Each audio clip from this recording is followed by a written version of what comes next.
Hello and welcome to Tumbleweeds and TV Cowboys. My name is Hunter.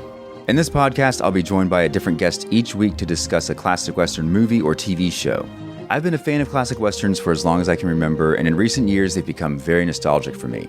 I love the aesthetic, the tropes, and I love seeing different filmmakers' takes on them. At their best, they're incredibly entertaining, rewatchable, and some of my all-time favorite movies are Westerns. We'll mostly focus on Western movies made in Hollywood, but we'll also be covering spaghetti Westerns, and one thing I'm very excited to get into are Western TV shows. I've got some amazing guests coming on the show, film professors, historians, and podcasters. And Tumbleweeds and TV Cowboys is part of the Someone's Favorite Productions podcast network, and many guests on the show will be from other shows on the network. Thanks for listening.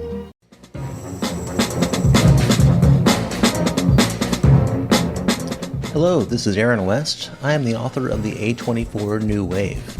In this book, I look at A24's output and I make the argument that we are in a new wave movement right now. A24 plays a major role.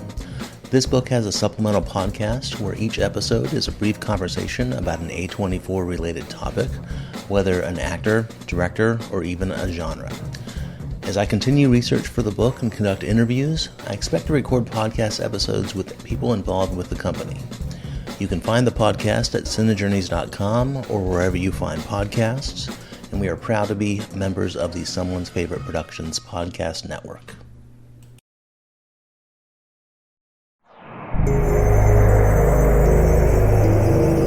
We're in Wave Media.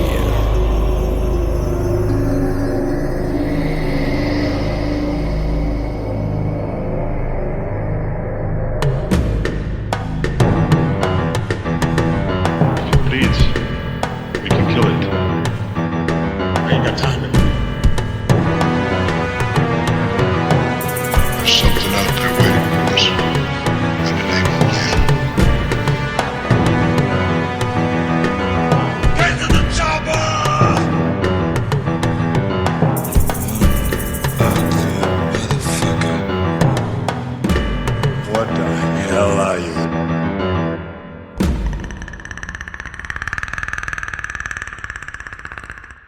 Welcome back, Midnight viewers, to Yautja Fest. Say it with me, HP. Yautja Fest. I've been practicing. Yeah, you did it great. All right, everybody, you know what Yautja Fest is. We're talking about the Predator here. We're talking about the Predator series so far. What have we got? We got Predator, done. Predator 2, done. What's next in the cycle? Predator 2 came out in 1990. And then we have to wait 14 fucking years to get Alien versus Predator in 2004. HP is here with me, everybody. HP, Night Mr. Hello. Walters, HP, Noise Junkies, HP. He's my Yautja pal. I'm the partner in Yautja Fest. Oh, I didn't say it right. I just killed all credibility. Yes, what can I say? What can I do for you, Father Malone? When did you first see Alien versus Predator? Was this your first time? This was my first time. I as I mentioned in the last episode, I did see Predator 2 in the movies, but I think a combination of factors kind of left me lukewarm on this one. It was 14 years or so later or what have you. I wasn't all that enthused about the director that we'll discuss momentarily. And honestly, the ads and the previews didn't look that interesting to me as of the time. So I kind of missed it. I didn't figure it was because by then, it's my understanding that the comic book picked up a lot of slack for Predator in culturally speaking. Am I correct on that? You're talking about Alien versus Predator, the comic books? Yeah, the Mark Verheiden book. Yes, the extended universe where we got Alien versus Predator in comic form, which was almost immediately following Predator 2. That story was set in the Alien universe, so it took place on an outpost and in the future, basically. So it was contemporary to then. Now, interestingly, here's what happened. Predator 2 comes out, and now thanks to Stephen Hopkins very wisely saying, this would look cool, and sticking an alien skull on the Predator ship, everyone thought, oh my God, these things exist in the same universe. We could do something with that, including newly installed 20th Century Fox head Joe Roth, who evidently had said, we need an Alien versus Predator film, when 2 days later, a spec script showed up on his desk from an author named Peter Briggs, who would eventually write the Hellboy movie, who just wrote it as a spec script to get rewrite work. And it's effectively an adaptation of the Verheiden comic. So for the entirety of the 90s, Alien versus Predator was in play and going to take place on an outpost on another planet where predators are seeding the planet with alien eggs so that they can hunt, which is a pretty cool idea. But then it's basically the comic book because Briggs pretty liberally borrowed, let's say, from the comic book. Did you read the books in their day? I read some of them, but then at that time, the Predator wasn't my thing. So I wasn't as interested in the Predator as I was the xenomorph aliens. Sure, that makes sense. There was an arcade game, I think. It must have predated the movie. Don't you remember? I think we actually played it somewhat in high school. It was a Alien versus Predator video game where I think you could play as either the Colonial Marine or the Yautja, and it was basically just a run and gun. Let's kill the xenomorphs before they kill us. Do you remember that? I have no recollection of this. No? Okay. Well, if you should look that up. It was a pretty cool. You remember the Alien game though? I know we played the Alien game. Certainly remember the Alien game. I remember the smart gun. It was very similar to that, except you could play as the Predator effectively. What was that stupid jungle game that these are all sort of modeled on? Jungle King?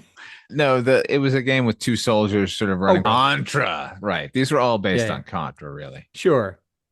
Yeah. Ooh. It's just stupid. That's interesting. You consider it like a jungle game. I guess it's true. You are in the rainforest or something. But I think there was a lot of like sci-fi elements to that too. There were tons of sci-fi elements, but it took place in a jungle and it was called Contra, which at the time, the word Contra in my mind just meant the Iran-Contra. That was very big in the news at that point. I'll have to look it up and see if that game predates the AVP movie. It might, because the books, like you said, the comic books were in the public consciousness at that point. They weren't super popular, but they kind of kept the Predator in somebody's mind. At least they carried the water for those intervening years, right?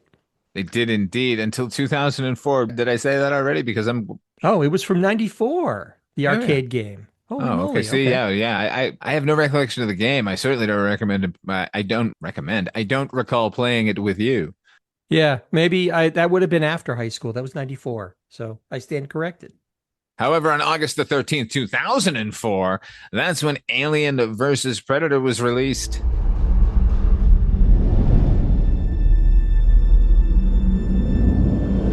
"7 days ago, one of my satellites over Antarctica discovered a pyramid.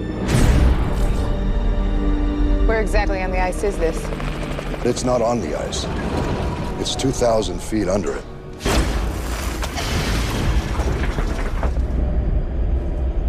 Let's make history."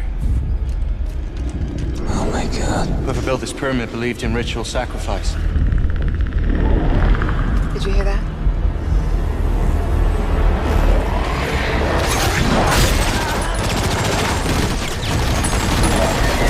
What was that thing? What's going on? Let's go!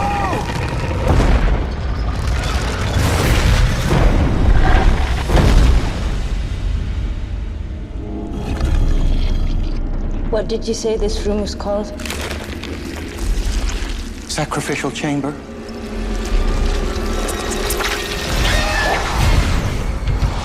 This story's all here. This whole thing was a trap. They're not hunting us. We're in the middle of a war.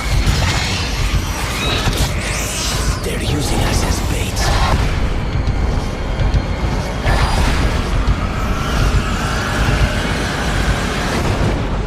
You're ugly! Son of a...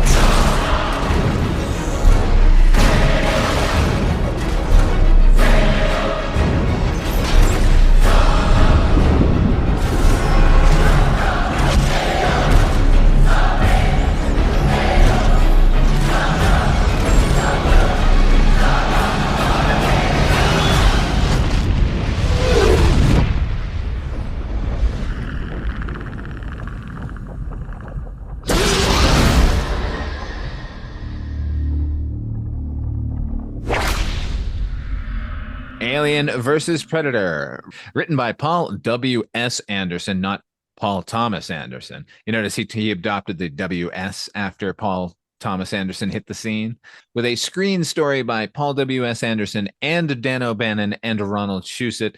Now, there's been debate online about what this particular credit means. Some people think it means that since it's based on their original screenplay, they're getting their credit there, but that's not true because they get that credit later in the movie. In the final credits, the alien based on their thing. What happened here is Paul W.S. Anderson evidently claimed that he spoke to them or had their ideas for a treatment and then took some of their ideas, which is all bullshit, because Peter Briggs, the guy who had written that initial Alien versus Predator screenplay, actually approached the Writers Guild and said that Paul W.S. Anderson's screenplay had so many elements from Dan O'Bannon's original Alien script that they deserved credit, and the WGA agreed. Because in the original Alien script, they land on a planet and find a giant pyramid. And there's all sort of sacrificial things within, and basically elements that could or could not possibly translate over to this. It is likely that Paul W.S. Anderson had no idea of what was the contents of the original Star Beast screenplay. Nevertheless, Dan O'Bannon and Ronald Shusett got paid, so that's probably the best thing that happened with this movie. But like I said, those are the writer and director. It is starring Sanaa Lathan, Lance Henriksen, Ewan Bremner, Spud, everybody, Tommy Flanagan. It occurred to me that Tommy Flanagan, he is Sons of Anarchy and Every Badass and Everything. The John Lovett's character of the liar, Tommy Flanagan, is also Tommy Flanagan. Yeah, I mean, the genius of that is that he lies about the pronunciation of his name as well. That's a good point. I remember him most because when I saw him in this, I said, I know that guy from somewhere. I remembered him from Gladiator because he has that very distinctive scar on his face. And I thought that was done just for Gladiator, but I guess he's truly scarred in real life. Evidently bottled in his youth. Yeah. Oh, okay. Oh, really? Yeah. Wow. Like a bar fight or something? Yeah. Holy moly. That's what I had read. That might be apocryphal. Don't take me at my word, but that. Oof. I know. That's pretty badass. I know. Who else is in it? Who cares? Colin Salmon. He's Mr. Cube from the Resident Evil movie. Speaking of Resident Evil, this is written and directed by that auteur, Paul Anderson. He's mainly known for what? Resident Evil, the Resident Evil movie, several of them, although he didn't direct all of them. He directed all the ones with his wife, Mila Jovovich. Yeah. Yes. He then did Event Horizon. He did Mortal Kombat, the original. Oh, my God. Yeah. Please name some other mediocre movies that he did. His career is rife with them. He did a remake of Death Race. He did the remake of Death Race. How can you fuck up Death Race, you moron? Seriously, it's right there. What else did he do? He's done a lot of adaptations. He did an adaptation of a game called Monster Hunter. I tried to watch that. I couldn't get through it. Not good. He did apparently he did a version of the Three Musketeers. Oh yeah, that was terrible too.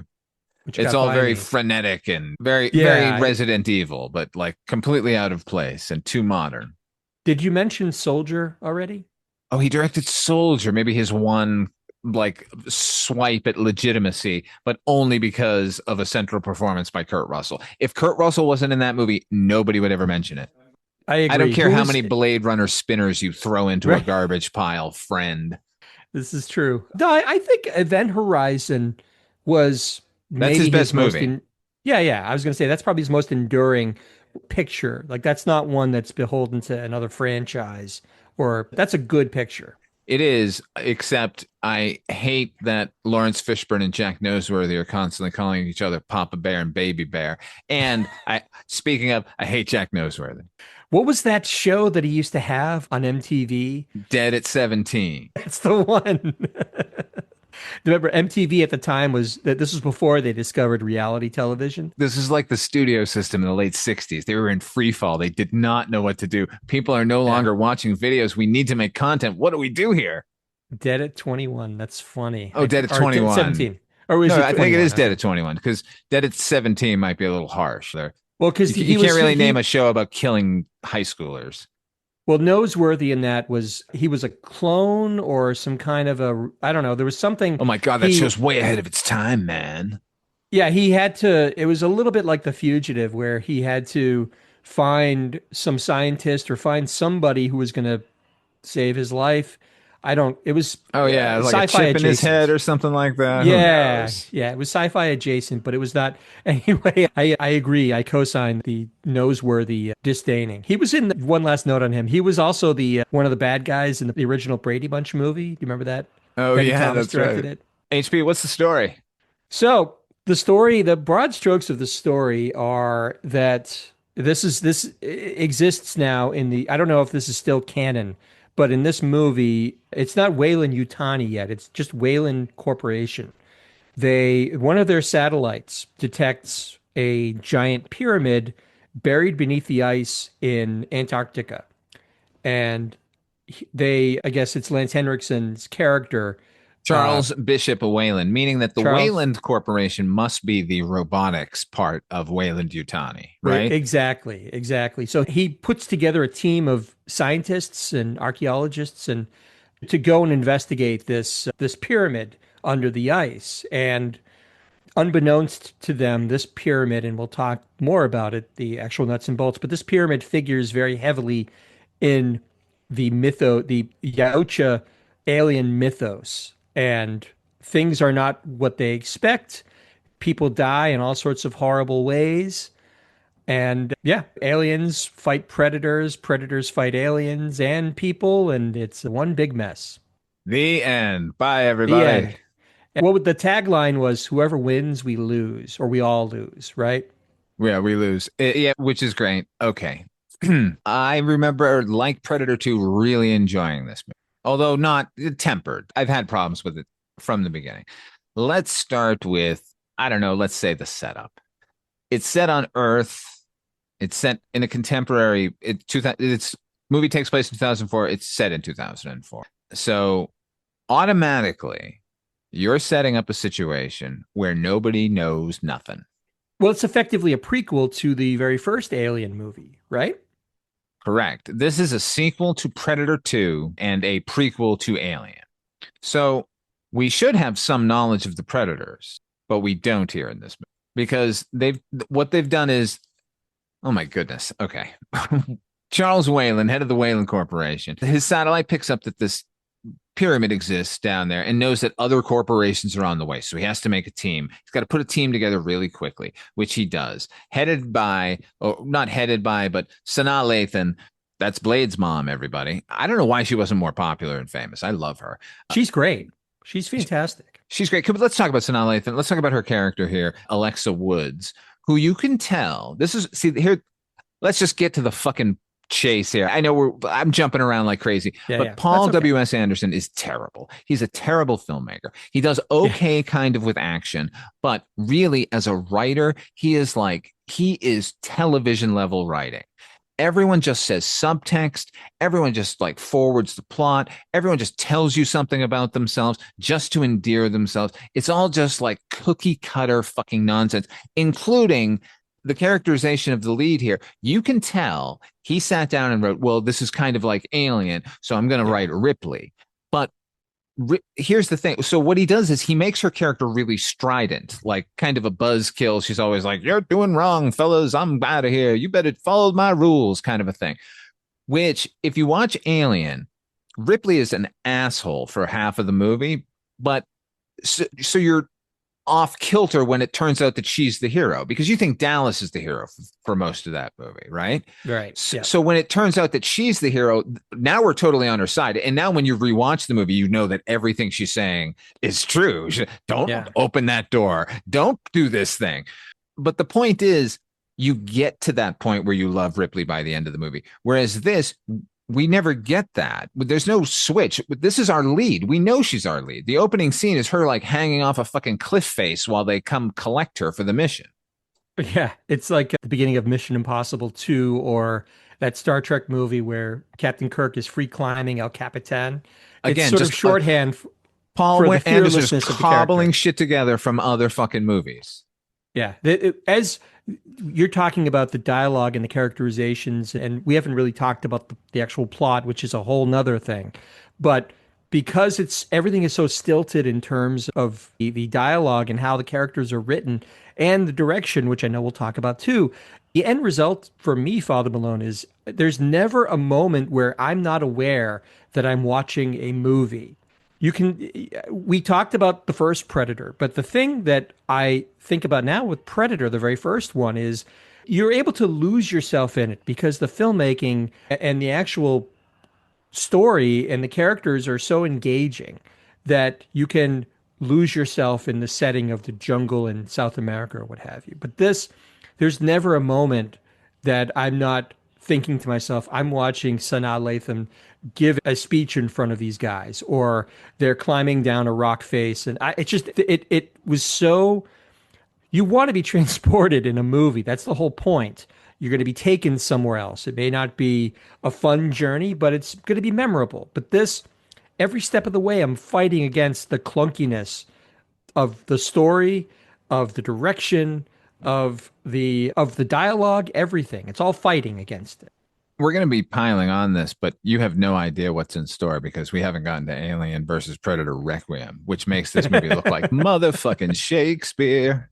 Yeah, and it's so I know that you had said, and we're jumping around even more, but I know you said that the idea of this pyramid that has an alien seated with aliens for the Yautja to hunt. I know that derived from another source, but I got to tell you, like I'm coming into this. I watched this over the weekend, and I'm coming into this really looking forward to seeing some Alien versus Predator fighting and what have you. But the plot of it is so labored to get to the point where the two factions, if you will, are actually engaged in fighting.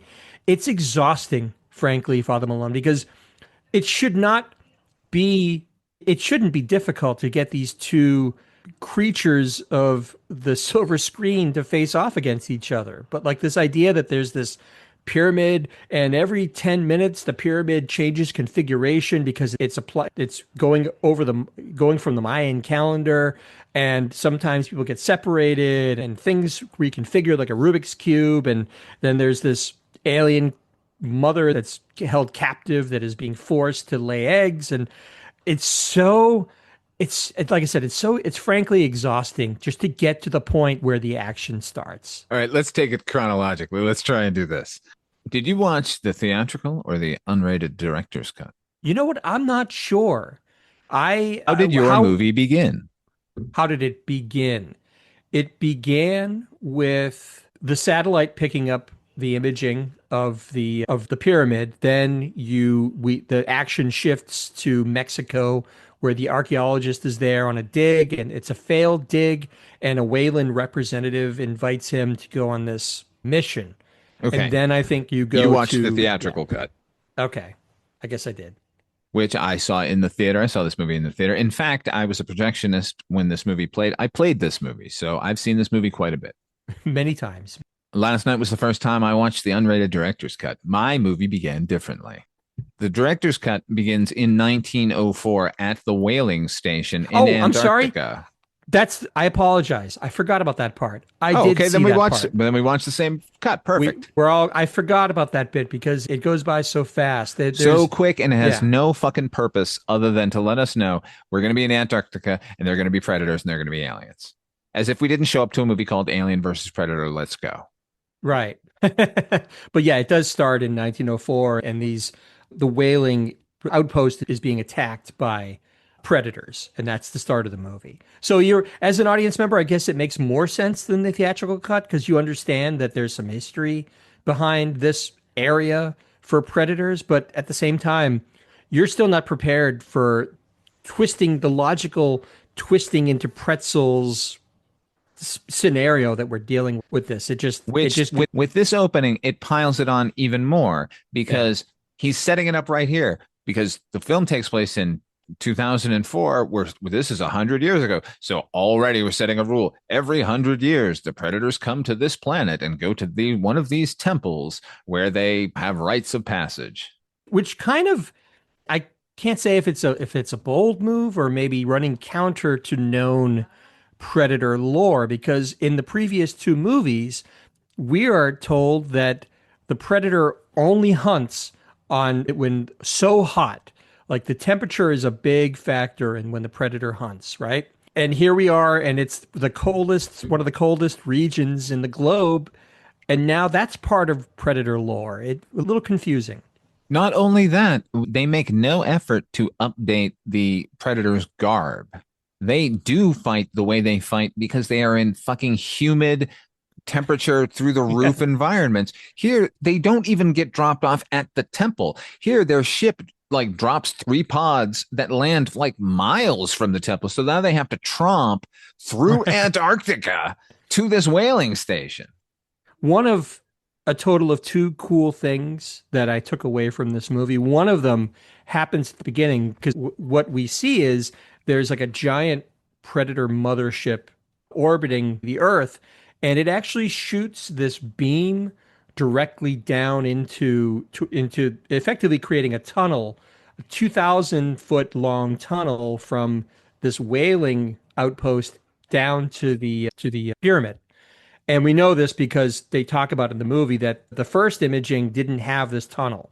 So you see this thing blasted, and then when the expedition's there looking to see what's going on in this outpost, like there's a shot where you can actually see that this beam has cut. It's like it reminded me of Real Genius when they set off the laser, and you can see that it's actually cut a hole through like a building straight through like this. You can see the path that this laser took to shoot, and I thought that was kind of cool. It creates this went through a smooth statue barrel. and through a billboard. Yeah, I thought that was the first thing that I thought was first of 2 things I thought was cool about this. I just thought it was a cool image. Here's what I have to say about that.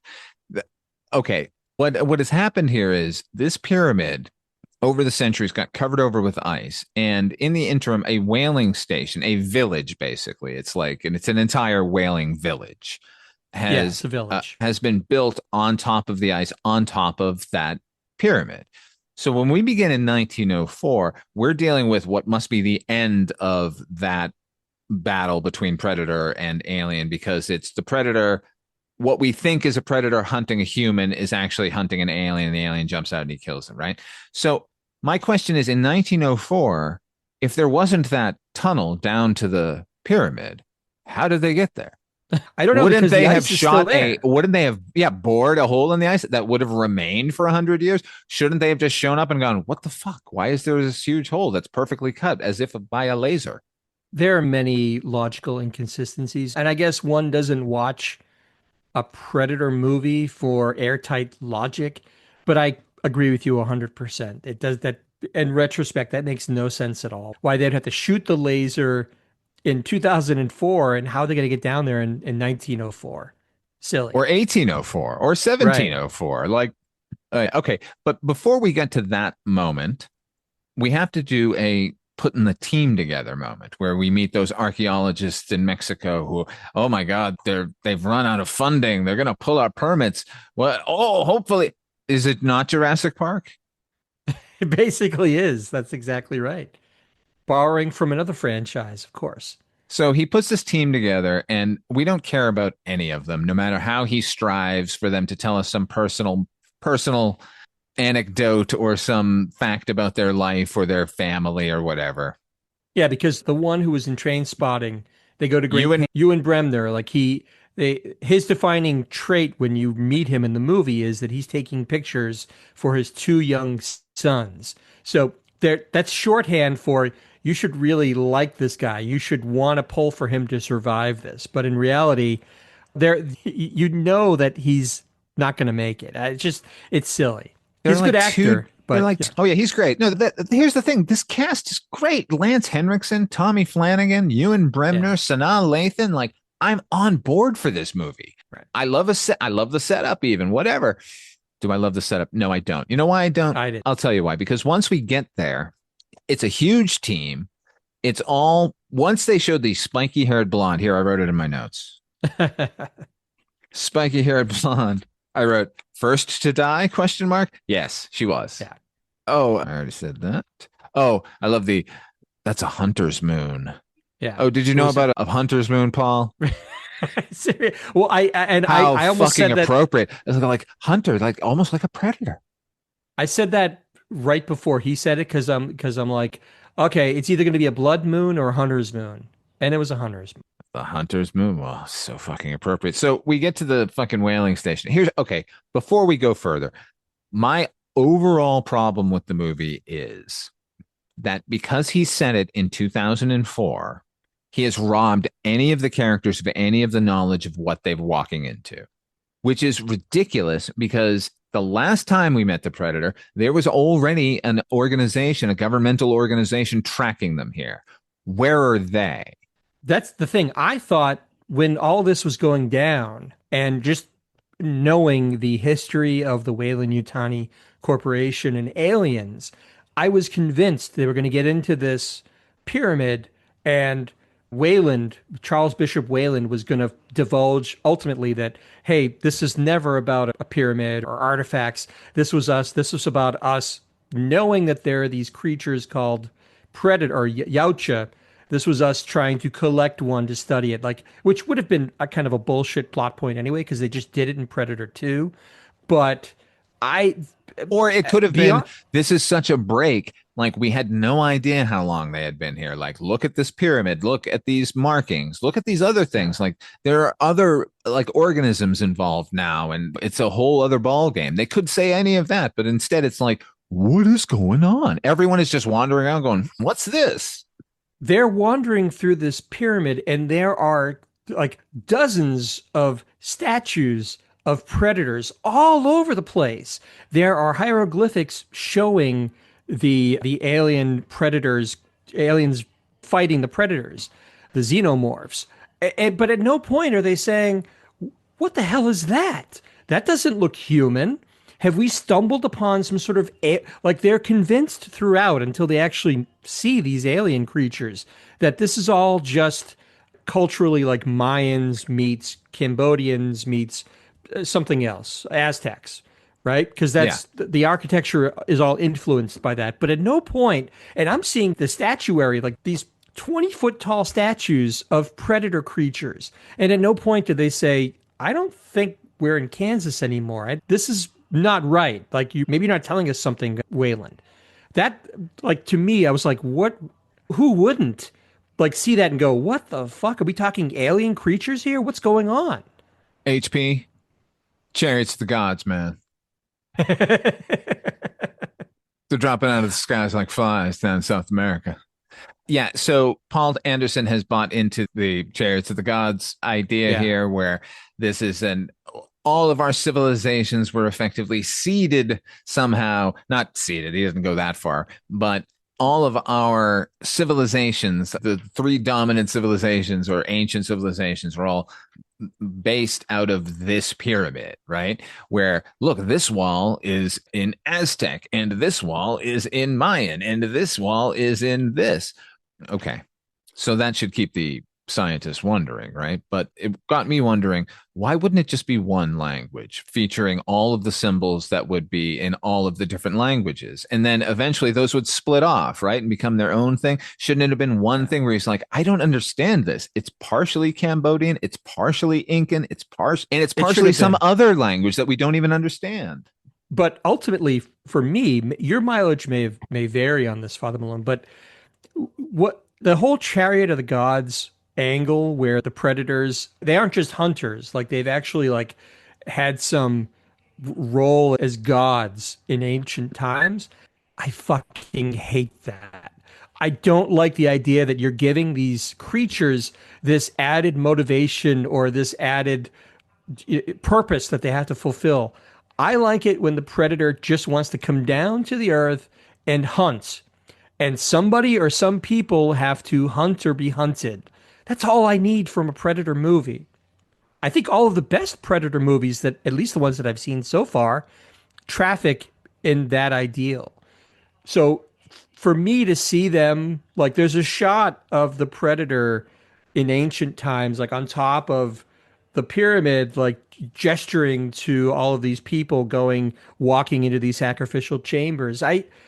I hate it. It's just so like I used the word labored before. That's what I feel. This is all just just trying so hard to make some sense out of this when you don't have to. It's not necessary. It's an action movie. You don't have to twist yourself into knots trying to rationalize why they're all in the same place at the same time. But let me ask you, what was your opinion?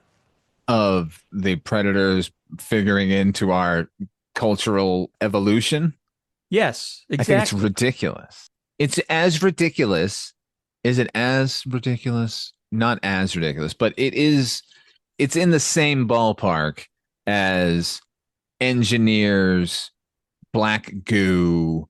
David is the true creator of the aliens. Can everyone go fuck themselves with that thing? Like speaking of Chariot of the Gods, and I discovered that artist. I just read that after Alien was finished, one of Ridley Scott's producers, like one of his closest buddies, wrote an Alien 2 script that they obviously didn't get made, but they didn't even attempt to get made because before they could, they had already handed the reins over to James Cameron to do Aliens. And in that script, it had black goo and it had engineers. So that's his stupid idea from way back when. Just like his stupid ideas from Blade Runner way back when ended up in that new movie ruining it. Yeah, but do you think that a movie like this needs that kind of intricacy of plot, or do you think that people coming to see this movie, they just want to see these creatures face off? Now, I'm not just suggesting you put them both in Madison Square Garden with a spotlight on the two of them and say, "All right, fight." You need some shoe leather to get them to that point. But this was like a bridge too far. The plot is needlessly complex for what you're trying to accomplish. Hey, when Wayland is showing them what the mission is entailing during their big briefing sequence, and he shows them the pyramid under the ice, and he shows them a computer generated image of what he thinks, like, look at all these chambers. It goes down and down like a maze. Did that not remind you immediately of Resident Evil with the hive? Yeah, yeah. I don't know how this movie got made. Here's the thing. The idea of predators being our ancient forebears, the Toltecs, like that kind of thing, is absolutely ridiculous. Unnecessary. What was great about the earlier script and the comics, for that matter, was I don't have a problem with the idea of predators have a fucking alien queen and they've got some eggs and they want to go hunting, like seeding a lake, you know what I mean? Like planting some prey down, like, oh, look at this outpost, let's drop some alien eggs, see what happens. But the pyramid is effectively an engine by which people are supposed to tromp through this pyramid. And at one point, somebody steps on a brick that they're not supposed to. And that actually, Raiders of the Lost Ark style, starts this ancient mechanism up where the alien queen has been frozen for hundreds, maybe thousands of years. Freeze-dried alien queen. Right. She thaws and then immediately starts this factory against her will, of course, of dropping eggs. So did that effect look ridiculously terrible? It was terrible. Ovipositor, I was like, it's such a miniature. Like, could they not have filmed that better? I had a lot of problems with the animatronics and just some of the effects of the aliens and the predators too. But beyond that, in this setting, the people are absolutely necessary for triggering the alien reproduction cycle, which it's just weird. I think what you're saying is in the comic book, it's just about the predators seeding a lake or something with alien eggs and just saying, well, let's just see what happens. But yeah, they find an outpost of humans and are like, let's go. And they drop the eggs off and are like, we'll just wait. This effectively becomes a Rube Goldberg device where there's gears turning and walls becoming open and other ones closing. And it was just, I can't say how much I hated that whole notion. When did that movie Cube come out? Because it reminded me of that with the... yeah, kind of. But at least that had a point. I mean, that was... No, I'm saying it's just another sort of piece to the puzzle that is the bouillabaisse that is fucking Alien versus Predator, AVP. I wanted to enjoy it because I think before I saw this, I remember you and I were talking at the end of Predator 2 and you were saying Oh yeah, I think you might like AVP. And I think that was your memories of seeing it, much like my memories of seeing Predator 2. I was like, oh, I really like this, but Plus, in the I've harsh, seen Requiem, and Requiem is so bad that I was like, that was garbage. But so that makes, in my mind, the comparison machine somehow spit this one out as great. right, right. But that was, like I said, it was just so needlessly complex. I don't need that. Needlessly But complex. And what I was saying earlier, like it drove me crazy because it's just people looking at things and going, what is this thing? Like they find a spent face hugger and they're like, what is this creature? And the audience is like, it's a face hugger, run. Like that's this every fucking scene is somebody going, what is this? And we're just like, that's a fucking predator thing, man. That's a predator gun. Like they needed this fucking organization to go, we know what this is. We know what these are. that would have made more sense thematically because I'm already anticipating the Wayland Corporation is hiding something because I watched the Alien movies, so I know how they operate. And for Bishop Wayland to be as in the dark as the other ones and have it just be totally pointless, I just was silly. The whole thing with so I guess the way it works is that the predators, I keep saying predators, the You can call them Yautja, predators. They're predators. We're just not they calling this Predator Fest. I don't care. everybody knows they have those shoulder cannons that they move around, they zap you. Those are in a like a sarcophagus type of box inside of the pyramid. The idea being these predators that are coming to this hunt have to prove themselves. So they have to survive long enough to get the weapons that they need to eventually take on the aliens, which is actually not a terrible notion. But of course, before they get there, Wayland and his team have found them. And now the predators are after them to get these guns and they're stalking them, which I don't know.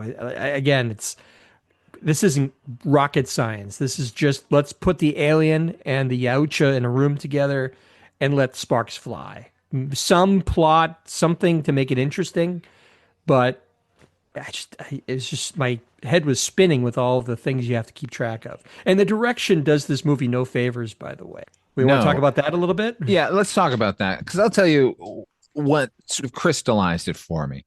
There's one scene in this movie that I was like, wow, this is really effective, which is because the temple keeps reconfiguring, sometimes our heroes or our characters find themselves in a position where if they don't move quickly, they're going to get smushed. So at one point, two of the characters are crawling down our leads, Sanaa Lathan and The Italian archaeologist. Yeah, the Italian archaeologist, Sebastian De Rosa is his character's name. He's crawling after her and it's closing so fast and it was so scary. And then a predator shows up and throws his blade down there and completely diffuses it. And I'm like, that's Paul Anderson right there. He can't get out of his own way. Yeah. And the action scenes, look, I read reviews and people saying, oh, it was too dark. I couldn't see anything. I didn't think it was necessarily too dark. I just thought that it wasn't filmed well enough. We talked about this in relation to Stephen Hopkins and Predator 2. The the action was not directed well. It's too chaotic. You don't have a sense of space or context or Geography. Geography is like the most fucking important thing in an action movie. So we know where everything is at all times. This thing is a fucking temple that we're unfamiliar with that keeps reconfiguring itself every 10 minutes. I never knew where I was at any time. And every wall in this temple looks exactly like every other wall. So they may as well be in any room, in any chamber, having these fights break out. There's no sense, like you said, there's no sense of geography, the dimensions of the room that the fight is going on. It just looked flat. The movie looked cheap in parts for me. I already said I didn't think that a lot of the creature effects, the animatronics, were that effective. There were a couple of moments with the xenomorph I thought were actually kind of cool. But I didn't like the updated masks that Predators wore in this. I didn't like that at all either. But directing wise, beyond like some of the incomprehensibility of what's happening, I just felt it really was really flat and uninteresting. I have never in my life while watching a movie thought, please just go to some CG. But that happened every time the Predator was fighting an alien. It's just awkward puppet snapping at a overly muscled predator man. Yeah.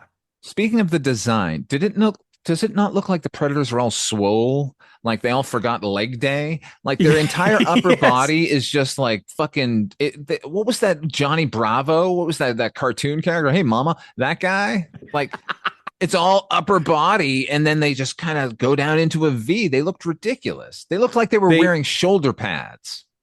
That was going to be the very next question that I was going to ask you, Father Malone, is what did you think of the actor playing the Predator? Because for me, and it sounds like you're on the same wavelength, I really missed Kevin Peter Hall because he passed away in 1991, so he couldn't do this. But for me, for somebody who you never really see their face, they're in a suit all the time, there was something about his portrayal of the Predator in both one and two. He had a certain authority, a command. There's something hard to define about the way he moved as the Predator, but it was just so badass, and it said so much about the character without actually having the character speak anything.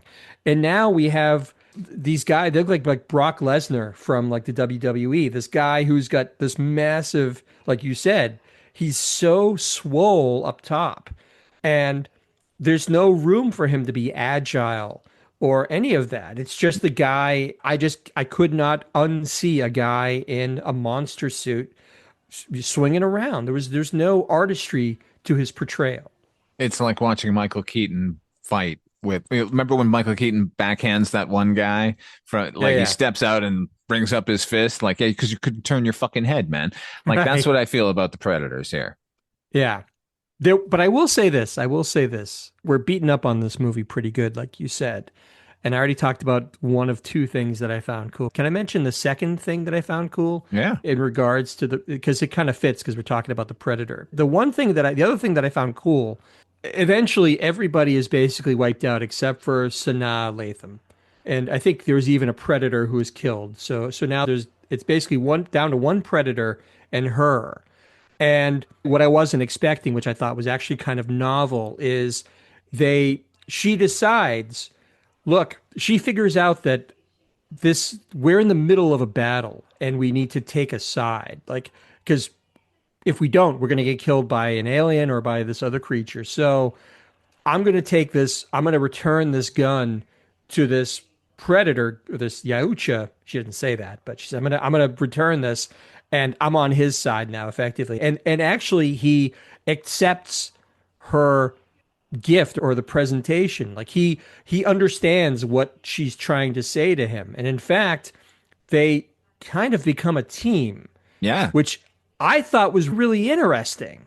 Best part of the movie. Because it was unexpected, but it made sense because at this point the Predator is in deep shit too, because his team's dead. His team's dead too, and so what he does, so they basically team up. She helps him kill one of the xenomorphs, and I love it's this. kind of cool. Like he has marked his head and his helmet with this iconography to indicate that he killed this creature, and then after she kills it, he marks her face with it to kind of tell her that you're one of us now. I'm honoring you with this, this mark on your face. And he fashions her. Right. And he fashions her weapons that are cobbled together from the corpse of the xenomorph because he's got the acid blood, of course. I think she even has like this shield thing on her arm that's fashioned from the head of the xenomorph. She has her arm is shielded by the entire skull of a xenomorph. Right. That giant banana shape is just completely sheathing her left arm. And they're a team, and I hadn't seen that up to this point, and I thought that I want more of that. Yeah, that he marks her, making her part of the fucking tribe, and then at the end of the movie, she doesn't get on the ship and leave. Spoilers. You thought he was going to say, well, come with us and you're a Predator now. Yes. Why didn't she leave? Because it's pretty damn scary to imagine leave. I mean, where is she going to? After you fucking battle predators and aliens in Antarctica, what's left to do on Earth? Get out of here. Left. It was just such a novel concept. I wish the rest of the movie could have been reconfigured around that concept and been as cool as that, because I'm telling you, that was the coolest part of the one of two cool things I found in this movie, and it was the coolest of the two things. This movie should have begun with that team arriving, and it's a big team, and we only know a couple of figures and something about Wayland, and then their team gets wiped out, and then the Predators show up and they help out for a bit, and then they get wiped out, and then it's what you're saying, a buddy film of a human and a predator fucking running amok together. They have a moment where they enter a chamber that's filled with alien eggs, and the Predator, through pantomime, tells her that he's going to set off one of these explosive charges and throw it in there to wipe them out. And he even like kind of takes his hand and goes like poof like this to indicate like there's going to be an explosion. That's so cool. They're communicating for the very first time, a predator and a human. That delighted me in the midst of all of this crap. I love that. I loved it too. Well, I loved all of their interactions together. But let me talk about that scene here. We're now at the end of this movie, basically, where that first of all, how many eggs do they need? Like, how many humans were showing up and sacrificing themselves? Because there's so many. But maybe that's just an alien thing. Okay, before we go further, because you mentioned the scene where he scars her, where he scarred himself. He takes the talon of a face hugger, or he takes one of the fingers of a face hugger, and he dips it in alien blood and then scars his helmet and then scars her face, right? Here's what I noticed for the first time. I never noticed the tiny little claws at the end of an alien finger. Maybe they just made them more prominent here, but for some reason, all I could think was, if you just put a little bit of pink nail polish on it, maybe those face huggers wouldn't be so aggressive. And that got me thinking about the alien life cycle. And I'm sure there are entire fucking reams been written about what a potential alien life cycle is actually like. But is the face hugger the alien itself?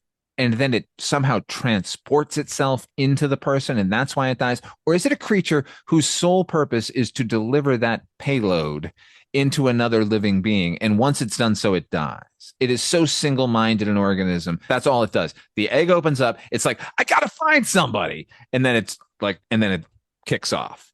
I think that's the case, because the alien is the thing that bursts from the chest cavity. That is a baby alien. I think the facehugger, not knowing much about plants, mind you, I think the facehugger is more like the spore on a dandelion that kind of goes, like that's a vehicle that gets the seed to where it wants to go. But the dandelion seed is not the plant itself. It's only like the mechanism that gets the seed to where it needs to gain purchase. That to me is like a facehugger.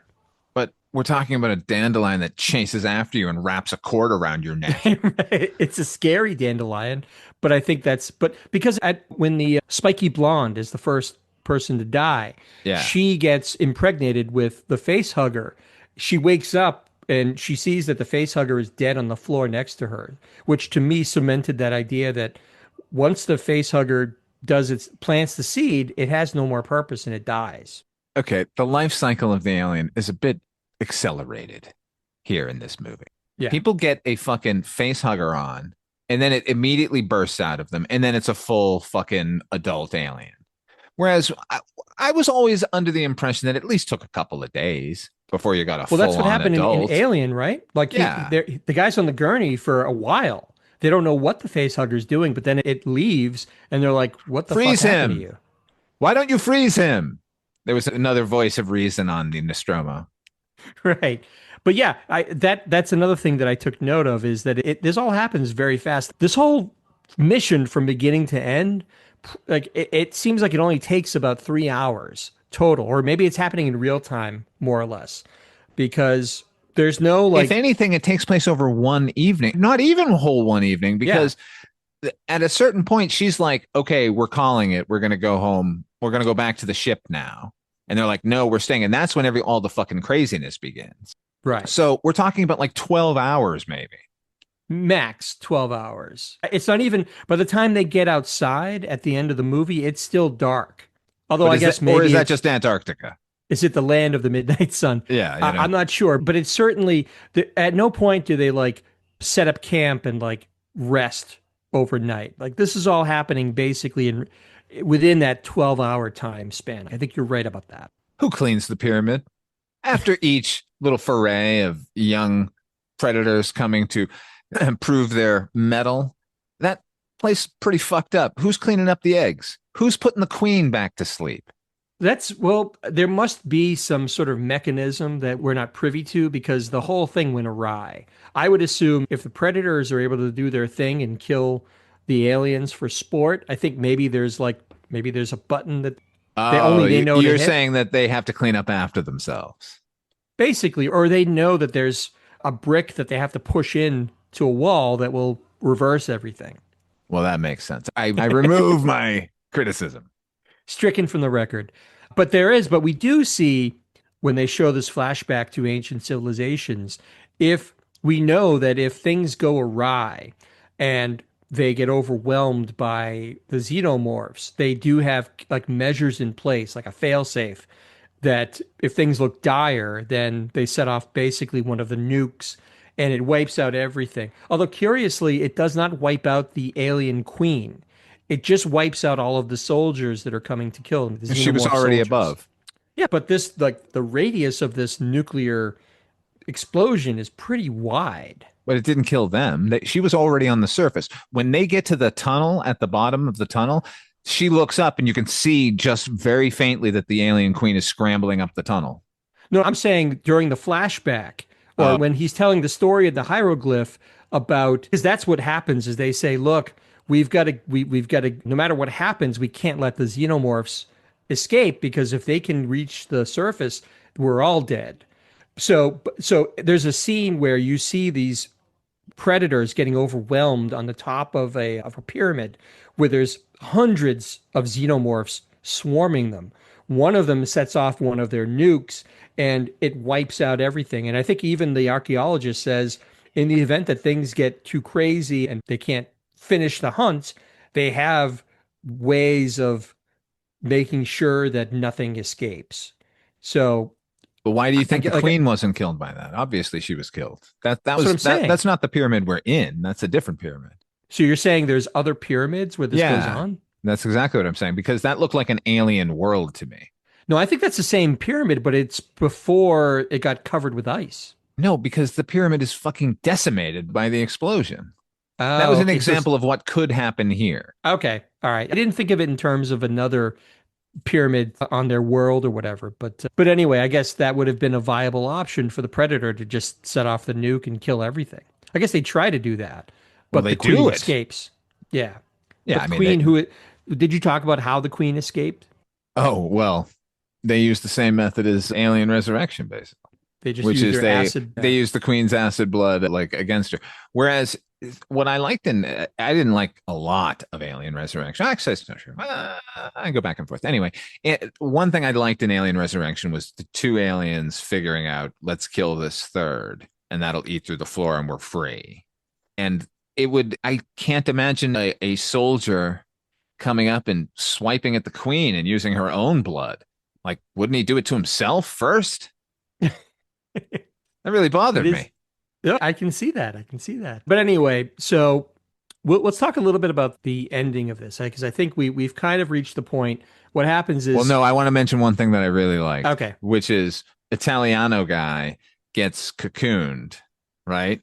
And he's got an alien in him, and the Predator's like, I'm going to kill it. And she's like, no, I'll kill him.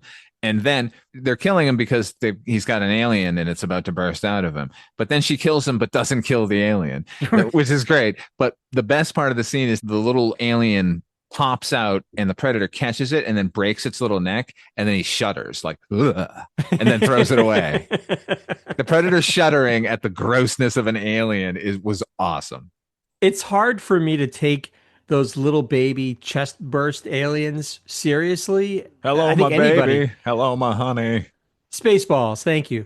It's because it's just such a mechanical effect. It just doesn't, it looks just like that top hat wearing chest burster from Spaceballs. It's hard for me to do that, but you're right. That was kind of cool, but not cool is one of the Predators gets bitten through his faceplate. An alien, a xenomorph, uses his retractable thing to go right through his head, but what's the purpose of a fucking metal faceplate if it can't protect you against a xenomorph? Well, that goes back to what you were saying about the fact that they're not outfitted for the type of hunt that they're on. They should have been in some sort of winter gear with armor that is xenomorph resistant. Yeah, and appropriate for fighting in a temple in dark Right. Right. areas. I mean, I guess they don't need light because they see through thermal imaging. Sure. And there's in this movie also, there's none of this might have been the first movie where the predators don't use any of the mimicking that they do in the first two, where they hear somebody and they play it back, and then they can like one of them laughs like Sonny Lantham in the first one, and Yeah, look why over weren't they here. doing a bumblebee here with the predator, like using phrases that he'd been picking up from the entire movie to like communicate with her? I don't know. Another thing that bothered me, actually, I was thinking about this.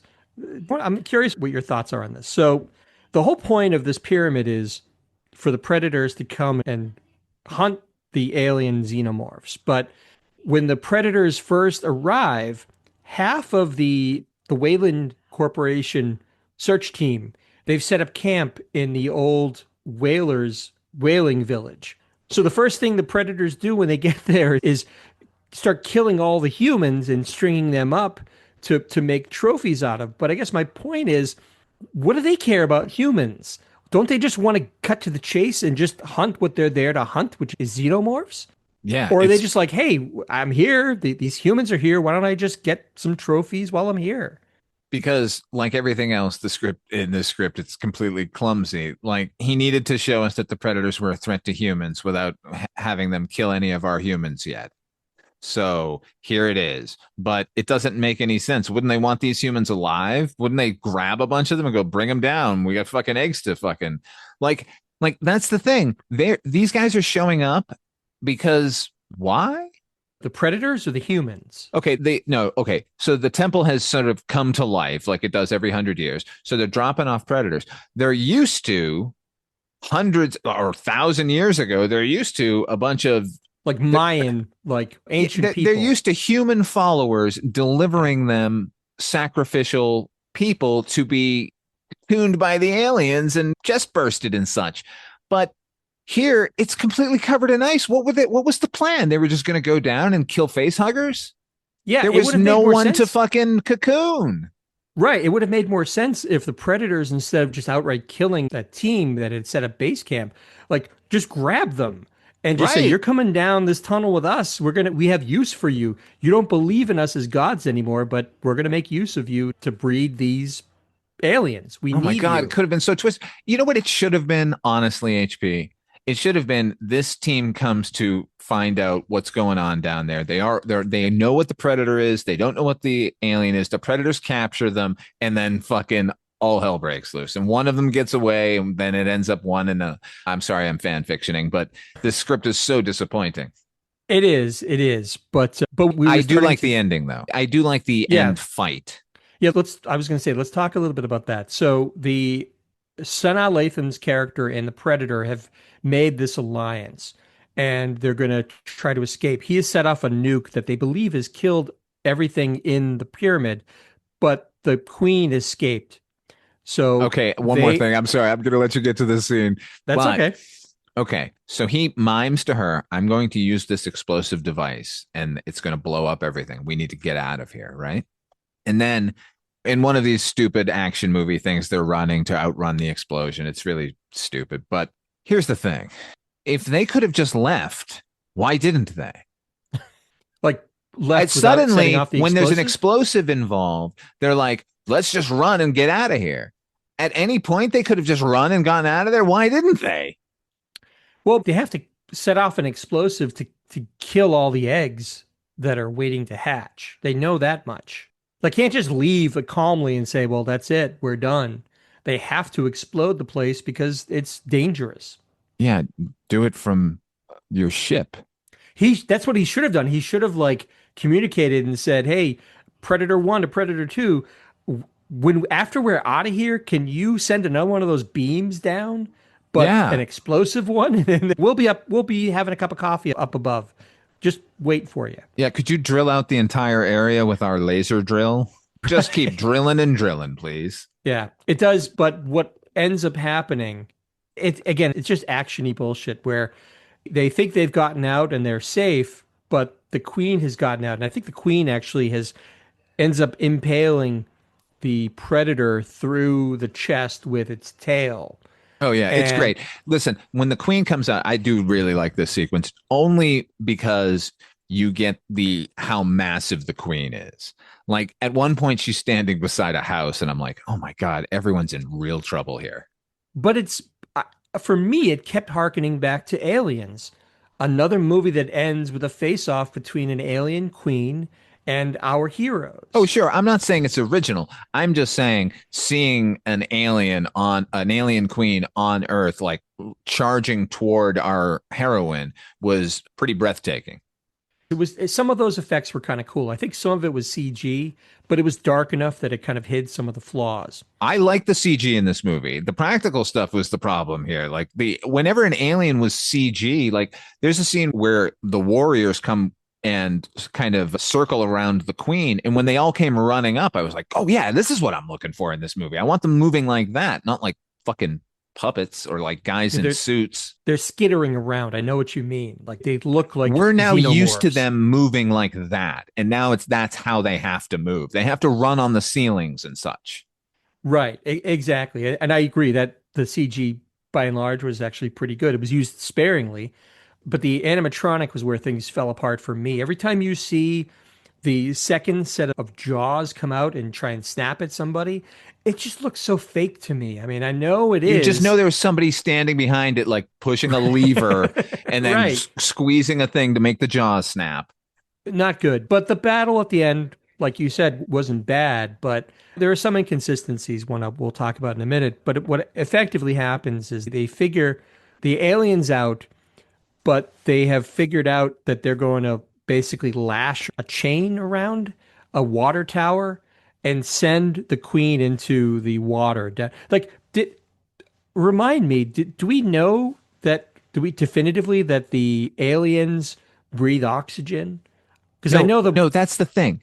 The aliens can survive in outer space. In space, yeah. So, yeah, that queen is just sitting at the bottom of the ocean, frozen, ready to make more babies.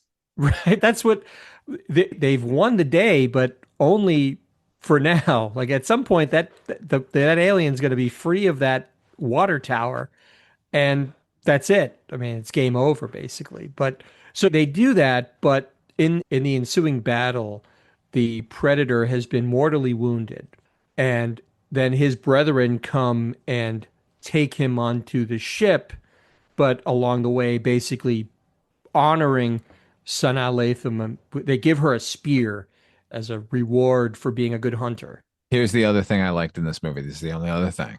The predator that hands her the spear is clearly an elder. And I got really excited at seeing a gray and old predator. Yeah.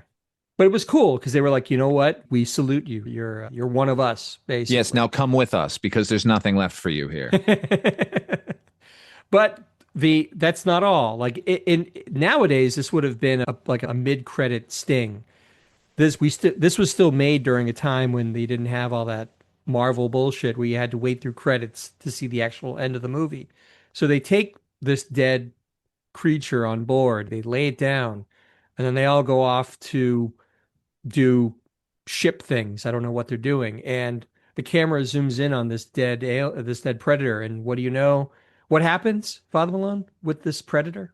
Its chest bursts open and the predalien comes out, a tiny alien that has the mandibles of a predator. So the mandibles open and then the little tiny second mouth shoots out. Oh no, we're in for some trouble in the next movie. The end. Not good, because the animatronic once again lets them down. It doesn't look, there's nothing fearful about seeing this tiny predalien. It just looks like a puppet with a mouth that opens and closes. It looks so cheesy to me. Any horror that you're supposed to feel at this new type of alien is evaporated immediately. And I thought it was a cheat because it just felt like a shock moment tacked on at the end of the movie, because I couldn't remember a moment where our hero was face huggered. Now, in rewatching the director's cut, there is a moment where they show a face hugger leaping at him and he spins around to look, and then it cuts away immediately. So now I know that technically it makes sense. That must have happened, right? However, the Queen doesn't kill Ripley in Alien 3 because she has an alien in her. The Queen here is out for fucking predator blood with that predator who has an alien impregnated in him. Bye, Paul. Logic is not his strong suit. My God, man. Screen story by Dan O'Bannon and Ronald Schuster. They should take it off. It's a fucking insult to put their names on this movie. So when all is said and done, Father Malone, I have another question for you. Like, now we both agree that this is not a good movie, but do you think in retrospect it was a necessary movie? Ooh, good question. In keeping both franchises fresh in people's minds? Exactly. Yes. I think here's the thing. Evidently, that initial draft of Alien vs. Predator that they were going to make in the 90s, that was ready to go. Guess what happened? Regime change. Oh, of course. Things are killed routinely. So the next president comes in and says, we need another Alien movie and we need Sigourney Weaver. So they made Resurrection, and that killed Alien vs. Predator. They should have made Alien vs. Predator then and saved Sigourney Weaver for a later situation. Would have been cool. Speaking of which, let me say right now, because, what's his name? Dan Trachtenberg. Since Dan Trachtenberg is doing such a great job of blending both of these franchises, can we get a movie with Dutch and Ripley? I have nothing but the fullest confidence in Trachtenberg based on I'm not talking animated, by the way. I'm talking right now. I'm talking Sigourney Weaver and fucking Arnold Schwarzenegger fighting both aliens and predators together. Because that's the whole thing, right? When you successfully hunted a predator, they have that capsule that you're in, right? They take you basically. Yeah. Which, by the way, I love that they do that. It makes perfect sense in their culture that they would do that, because you're the killer of killers, not to put too fine a point on it. I'm just so eager to go wherever Trachtenberg wants to take me as far as a Predator movie. Knock on wood, I'm not going to jinx things, but there's not been a misstep yet with any of those movies. I'm so excited that he's the one going to be guiding the actual mythology of the Predator, because no matter what, we still don't know a goddamn thing about them. What he's really done, there was a Shane Black movie, which I know was The Predator. That was the name of it. Oh, we're getting there, baby. And we'll talk about it. But I can't say it's not as if Dan Trachtenberg took this moribund franchise and brought it to its former glory, because The Predator was, by all indication, a big budget movie. But I think he has taken the idea and sharpened it to a fine point and taken all the bullshit away. And what you're left with is a lean, mean fucking movie about the Predator facing off against another fierce warrior. That's what we got in Prey. That's what we got in Killer of Killers. And I couldn't be more excited. This is somebody who kind of lost interest in the Predator franchise very early. I am so excited for Badlands. I can't even tell you. Yeah, man, me too.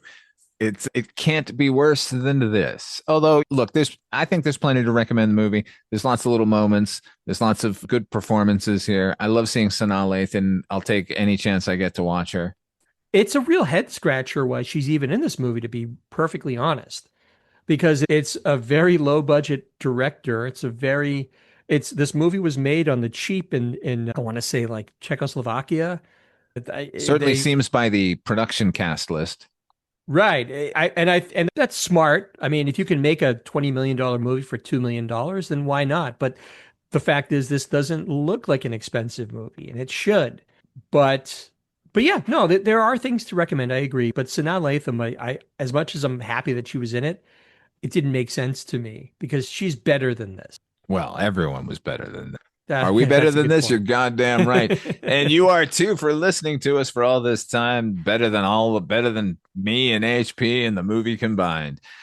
Until next time, we're going to be taking a look at Alien vs. Predator Requiem, which is a quickie, cheapy knockoff sequel to this movie that nobody saw coming and nobody wanted. And oh boy, HP, we do another show called HP Hates Me. Well, in this case, yeah, you're getting it, baby. Ooh, you're going to get it twice because then we got to watch The Predator after that. No. This is Father Malone Hates Me because you're making me watch Requiem, and it sounds like it's not going to be a very good time for me. So, but it's going to be a good time for you when you hear how we fucking deal with it. All right. Until next time, where can people find you, HP? Oh, so I co-host the Night Mr. Walters Taxi podcast with you, Father Malone. I'm an occasional guest on the Culture Cast with Chris Dashew. I also host the Noise Junkies music podcast, and last but not least, I have a Bandcamp site, hpmusicplace.bandcamp.com. As for me, you're listening to Midnight Viewing every Monday. Check out Father Malone's Weekly Roundup, where I check out the latest in streaming or in theaters. Every Friday, you're going to get a fest. Yautja Fest, right? Well, yeah, that's what you're listening to now. And then we have Tales from the Dark Side episodes. We've got Fusco Fest is still ongoing, and we've got another fest in the planning. So check us out in all those places. And if you happen to be in Las Vegas on October the 4th and 5th of this year, come to the Silverton Casino, where the Nightmare in Vegas horror convention and car show will be going on. There's going to be vendor booths. Guess who's going to be in one of those booths? HP and me, because Midnight Viewing will be having our first showing at such an event. So drop by, say hello, make us, I don't know, compose a podcast for it. Make us say hi to you on a podcast. We'll put you on the podcast. We'll be recording there. Come see us. You heard him. If it bleeds, we can kill it. I ain't got time. There's something out there waiting for us. And the name of man. Get to the chopper! Motherfucker. What the hell are you?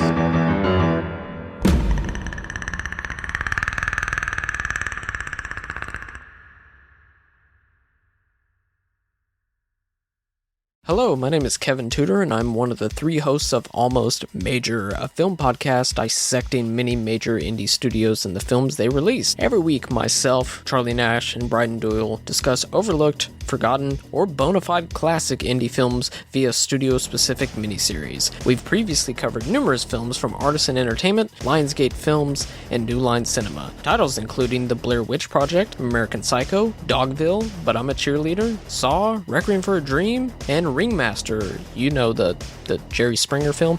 Anyways, we have a fun time every week and we hope you will join us. Subscribe to Almost Major wherever you get your podcasts. Now proudly a part of the Someone's Favorite Productions podcast network.